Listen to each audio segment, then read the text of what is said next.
think poison was my deadliest creation? Let me tell you about my favorite experiment. While Rome built warships, I engineered something darker.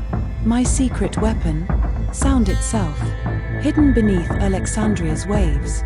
Bronze bells and underwater chambers created frequencies that shattered enemy hulls and drove sailors mad with terror. They never knew what hit them.